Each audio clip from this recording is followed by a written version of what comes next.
अविश्वास। डीडी हाट से चलते हुए पहले विलंब हो चुका था। बार बार पिथौरागढ़ से टेलीफोन पर टेलीफोन आ रहे थे।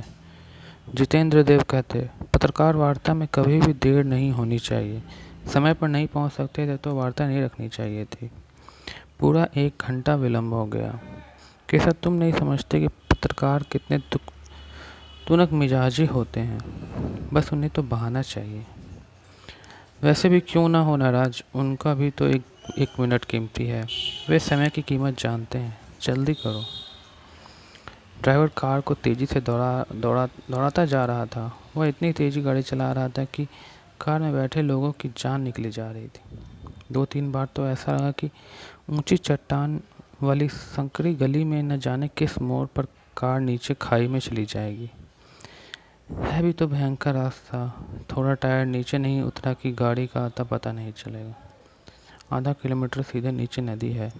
सिर चकरा देने वाली खतरनाक चट्टानें, ऊपर देखने पर सिर से टोपी गिरा देने वाली ऊंची ऊंची पहाड़ियाँ और उसमें भी तंग सड़क।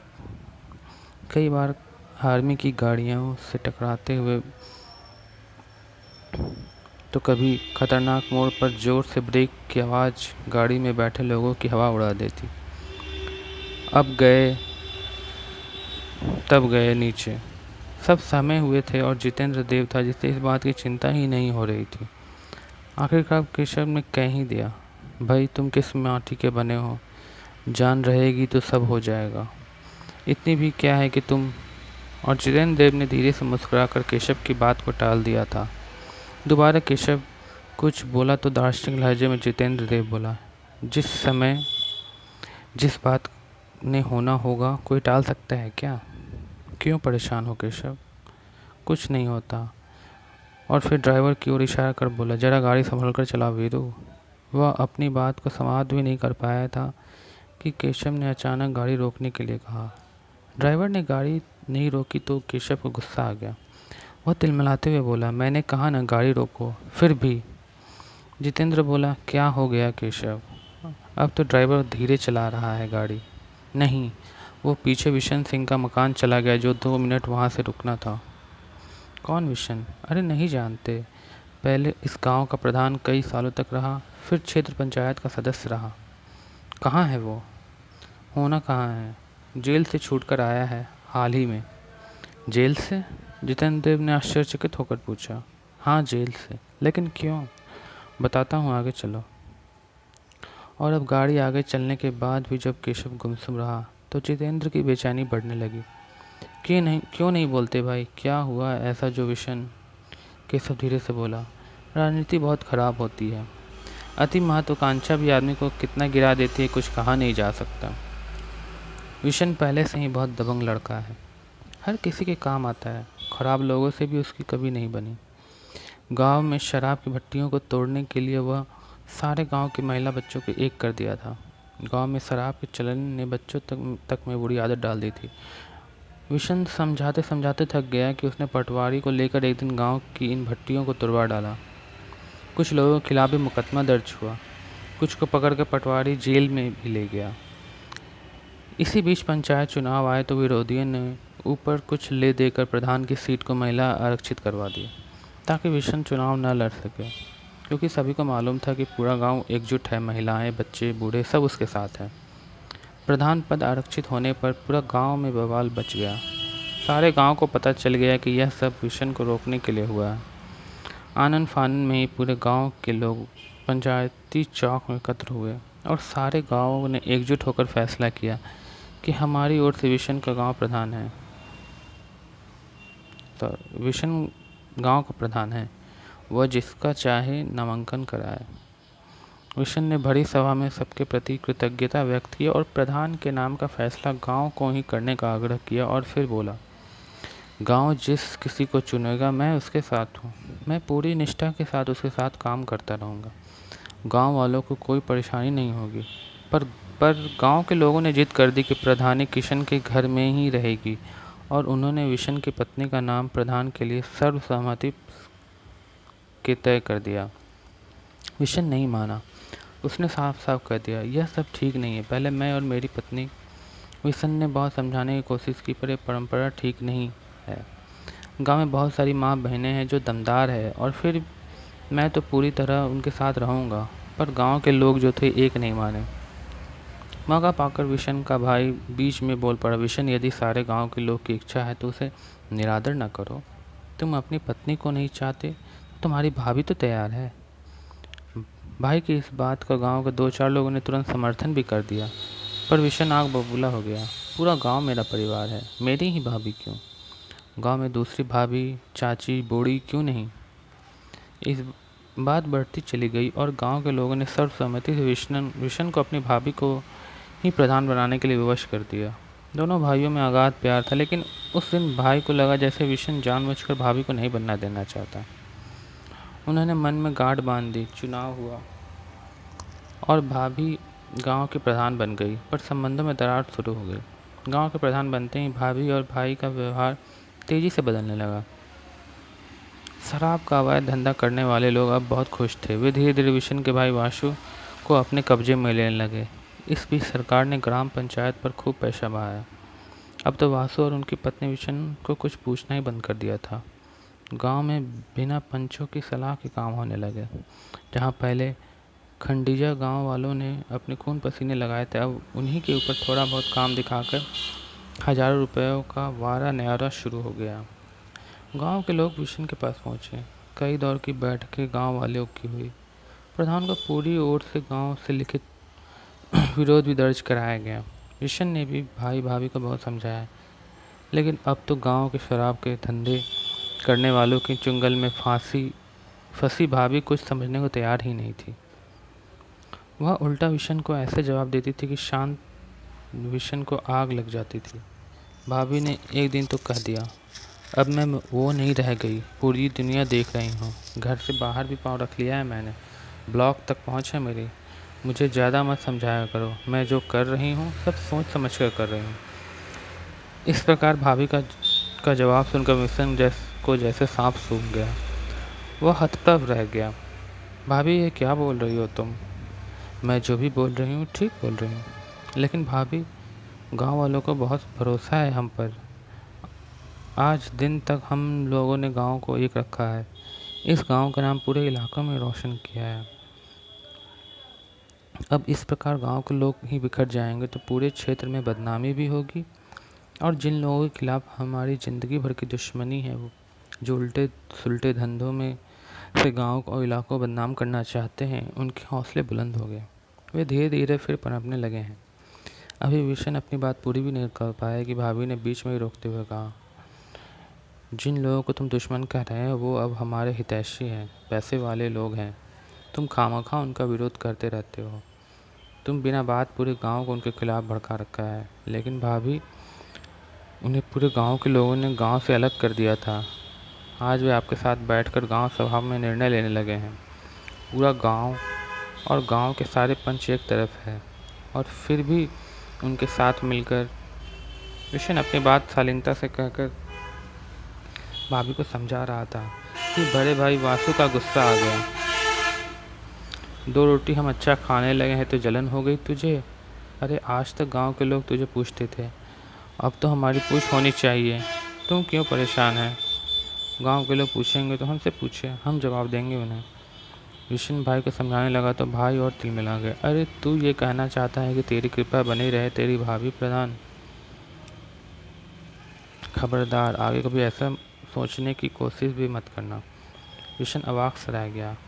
तो आप गांव की एक बार बैठक तो रख लीजिए। नहीं रखनी है ग्राम सभा की बैठक? हमें जो ठीक लगेगा हम वही करेंगे। राजकाज चलाना हमें भी आ गया है। ऐसे ही नहीं बिता दिए 2 साल। विशन की तो पांव तले ज़मीन ही खिसक गई। वह मुंह लटकाए वापस आ गया, पर उसे रात भर नींद नहीं आई। आखिर क्या करे, गांव वालों को क्या जवाब दे? सारा गांव परेशान है। कैसे कहूँ कि भैया भाभी अब उनके वश में नहीं रहे। दोनों तरफ अपनी ही बदनामी सोच समझकर वह जैसे पागल सा हो गया। दूसरे ही दिन सुबह गांव के पंचों ने विशन को गांव की बड़ी बैठक में बुला लिया। विशन के सामने सारे गांव प्रधान ने सारी अनियमितताओं को रखा। लोगों का सारा गुस्सा विशन के ऊपर निकाला। आज 2 साल में 2 बार भी गांव की बैठक नहीं हुई। गांव का सारा का सारा बजट चौपट हो गया। गांव में उन्हीं लोगों का बोलबाला चल रहा है जिनका कभी पूरे गांव से ही अलग कर दिया गया था। गांव में शराब का बोलबाला और तेज हो गया। स्कूली बच्चे तक शराब पीने लगे हैं। जो गांव इलाके में पूजा जाता था, आज बदनामी मिल रही है। गांव से बाहर मुंह दिखाने लायक नहीं छोड़ा तुमने हमें।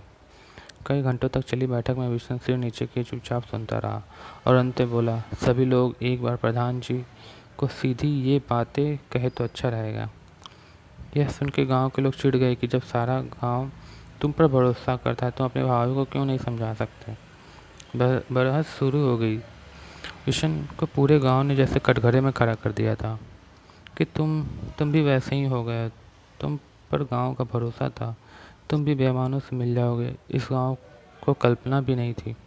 चारों ओर से विष्णु पर आरोपों की बौछार होने लगी। कमीशन का पैसा खाने और अपने पर बदनामी का उंगलियां उठते ही विष्णु तिल मिला गया, लेकिन उसके मुंह से एक शब्द न निकला और उसकी आंखों में आंसू छलक गए। वह चुपचाप उठा और घर पर आकर चारपाई पर कम्बल ओढ़कर मुँह छुपाकर आंसू बहाने लगा। बहुत देर तक सोच समझ कर उसे लगा कि अब तो गांव की तरफ से वह भी बदनाम हो गया और इधर भैया भाभी का ऐसा जवाब। अपने को चौराहे पर खड़ा देखकर वह झटके में चारपाई से उठा और सीधे भाई के घर जा पहुंचा।